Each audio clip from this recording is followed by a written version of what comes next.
I now recognize the ranking member of this subcommittee, Mr. Carter, for his opening statement. Thank you, Mr. Chairman. Before I begin my remarks, I want to say that yesterday, while many of us were reflecting on the 6 years since the Marjorie Stoneman Douglas School massacre, another mass shooting took place at the Super Bowl parade. My heart goes out to all those impacted by yesterday's shooting. For those of you who first responders were there to respond and protect, we say thank you. To the families that had to endure the atrocities and the terror of having an active shooter, our thoughts and prayers are with them. And for those who were wounded, and for the one that we know of at this point that lost their life, we rededicate ourselves to supporting law enforcement to make sure that this doesn't happen again. We rededicate ourselves to providing resources to make sure that people are able to come and gather at celebrations, at places of worship, at schools, at concerts, without fear of someone with a weapon with nefarious actions and thoughts might plague our community. So if we would just all remember those lives that were lost and those people that were challenged. These acts of violence are horrific.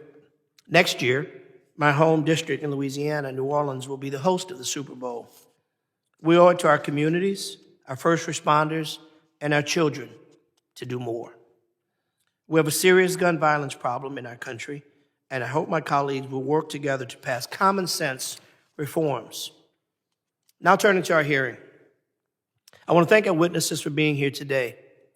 To our first responder witnesses, I want to say thank you, in particular for your ongoing commitment to protecting all of our communities.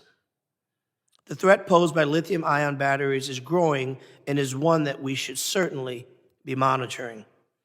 The fires caused by lithium-ion batteries pose unique challenges, and New York City seems to be ground zero for these types of fires, with over 250 incidents last year alone.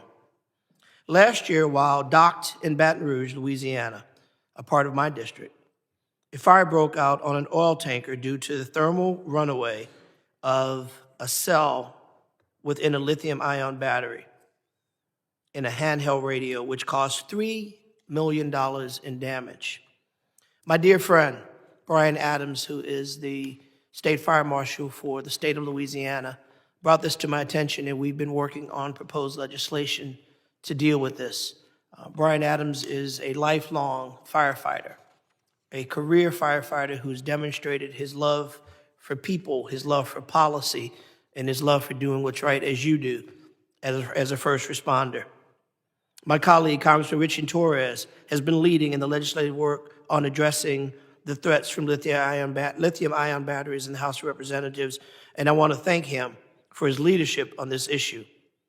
I hope that the Energy and Commerce Committee will continue its work on Congressman Torres's bill in setting consumer standards for Lithium-Ion Batteries Act. I fully anticipate today's conversation with the panel to mostly be related to lithium-ion batteries, but I hope that we will also focus on the range of fire threats and oversight of programs that support firefighters. One such fire threat is climate change. Climate change has significantly increased the frequency, intensity, and destructiveness of wildfires. Last week marked 6 months since the fires in Maui, where over 100 people died. While Maui was the deadliest wildfire we have experienced in modern history, in recent years, there have been a string of wildfires that have been deadly and caused mass destruction.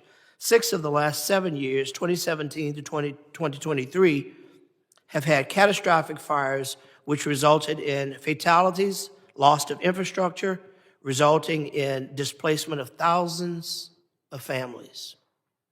In Louisiana, last year we had an unprecedented wildfire season. Yes, Louisiana, wildfires.